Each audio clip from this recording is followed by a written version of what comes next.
Imagine this. You're at a gathering, surrounded by people all chasing their version of success. Some share, collaborate, lift others up as they climb. Others? They hoard, scheme, and step over anyone who slows them down. And yet when you look at who's standing tallest, grabbing the promotions, the spotlight, the cash, it's often the selfish ones, the ones who put themselves first every time. Why do the most selfish people seem to succeed while the generous get stuck? It's a pattern you can't unsee. History's full of it, from cutthroat tycoons to cunning rulers, and even in your own life, that coworker who takes credit and somehow gets the raise. It's maddening, right? You'd think kindness would win out, that putting others first would pay off. But the world doesn't always play that way. This isn't some random glitch. It's baked into how we're wired, how society runs, how power moves. The selfish thrive,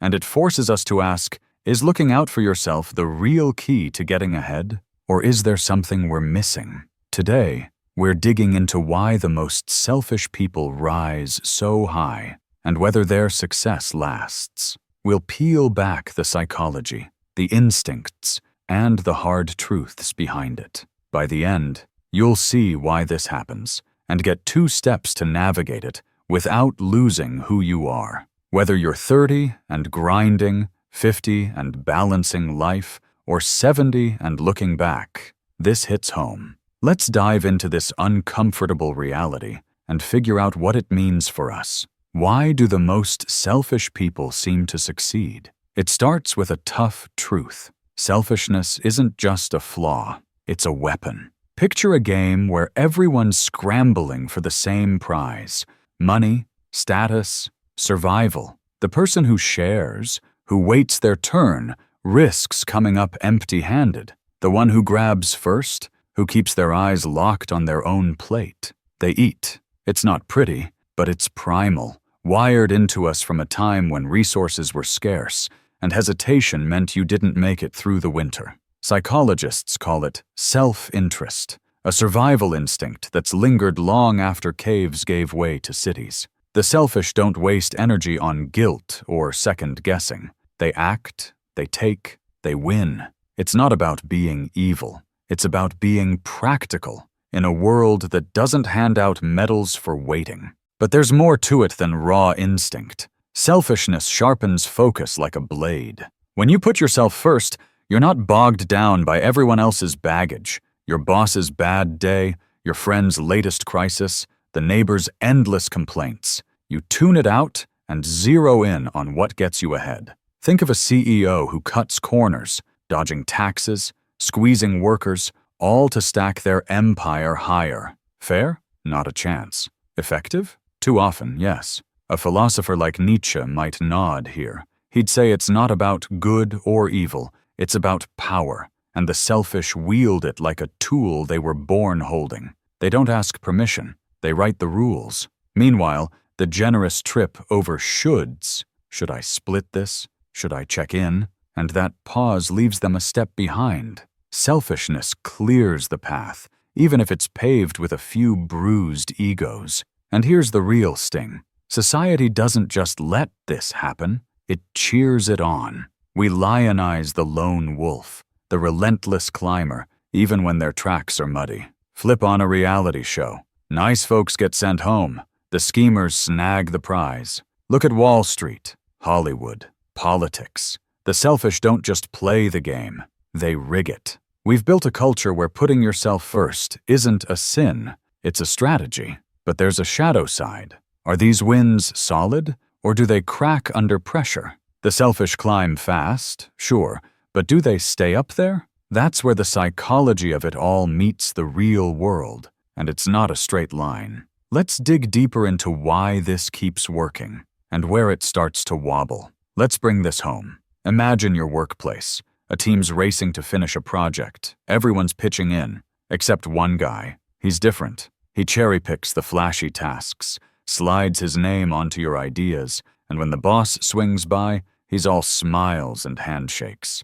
You're steaming. He didn't pull his weight, but he's the one getting the nod, the bonus, maybe even the corner office, while you're still clocking overtime. Sound familiar? Or think of a family gathering. One cousin monopolizes the conversation, grabs the best seat, the biggest helping, and walks off looking like the golden child. You're left scraping the plate, wondering why playing fair didn't pay. The selfish shine, and it cuts deep. Why do they keep coming out on top? Now zoom out to history. Take Napoleon. Short, scrappy, and all about himself. He didn't wait for France to crown him. He grabbed the throne, literally placing the crown on his own head. Selfish to the bone, he marched armies across Europe, chasing glory, control, his name in lights. Generous? Not a bit. He used people like chess pieces. Successful? For a decade, he owned half the map. Or go mythical, King Midas, greedy for gold. He wished everything he touched turned rich. Selfishness distilled into one wild ask. It worked. He got piles of wealth until it backfired, turning his food, his daughter, to cold metal. These aren't flukes. The selfish don't hesitate. They lunge, and the world often bends to their grip. Reflect on your own corner of life. Ever tried being the good one, sharing time, credit, energy, only to watch a selfish player swoop in and snag the prize? Maybe you helped a friend brainstorm, and they pitched it as theirs. Or you held back in a group, thinking teamwork would win, and got sidelined. It's a slap? Why does putting yourself first seem to work so well? Psychology's got a take. Selfish people sidestep empathy's drag. They don't wrestle with your hurt. They move, fast and free. But here's the flip. Those victories can rot. Napoleon washed up on an island, exiled. Midas starved in his golden cage. Selfishness hoists you up, but the ropes fray. When's a time you saw this play out? Someone selfish winning, or you holding back and losing ground? That's the knot we're untangling next. So how do we wrestle with this? Why the most selfish seem to succeed? Do we turn into them? Grabbing and shoving? Not quite. There's a smarter way. Here's 2 steps to ride this wave without drowning in it. First, see the game for what it is. Selfish people win because they don't break for nice. They don't pause to split the pie or soothe feelings. Next time you're in the fray, work, family, wherever, watch them close. Notice how they move. They don't ask. They take. They don't share. They stack. You don't have to mimic it outright, but stop banking on fair. Picture a chessboard. Every piece is angled for checkmate, not a handshake. Don't expect the world to pat you for kindness. It's not wired that way. This isn't about giving up hope. It's about waking up. See it clear, and you're not a sucker anymore. Second, balance self with sharp moves. You don't need to trash your values. Just play them tougher. Say you're gunning for a raise, and the selfish coworker's hogging the stage. Don't just fume. Step in. Claim your work, pitch your wins, but keep it cool, not cruel. Picture a boxer. You don't hate the other guy. You respect him, but you still throw the punch. Selfishness wins when it's bold. Counter with focus, not spite. Maybe you stop oversharing with the leeches. Guard your time. Push your own goals harder. It's not about turning selfish. It's about turning savvy. Say you're at a meeting. Don't let them steamroll your idea. Speak up.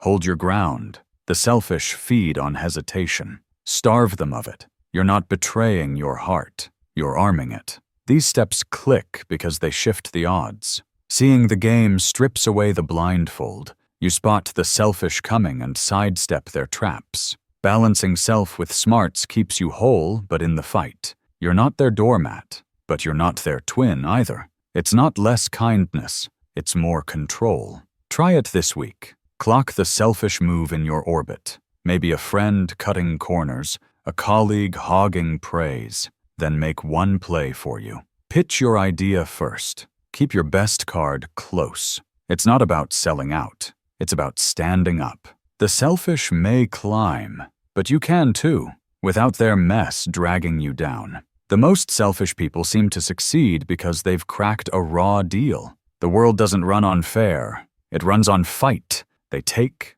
they push, they don't flinch, and it pays off, up to a point. Psychology lays it bare. No guilt, all gain. They move unweighted by your tears. Philosophy backs it up. Power isn't polite, it's grabbed.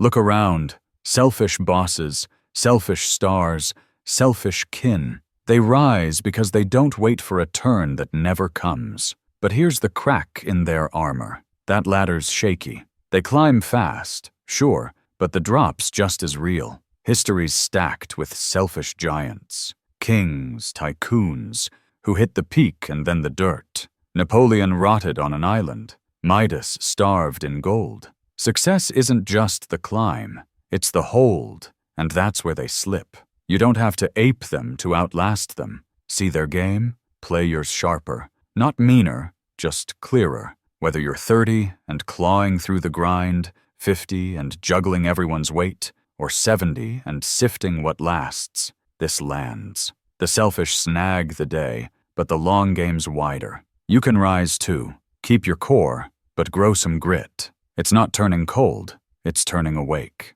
They grab the now, you shape what's next. That's the shift. Selfishness gets the trophy, but balance builds the stage. Don't just curse their wins, learn from them, then beat them at something bigger. Ever felt that burn? A selfish win stealing your shot? Maybe a job they swiped? A moment they owned? What did it show you? Toss it in the comments. I want your take. If this struck a chord, hit like, subscribe.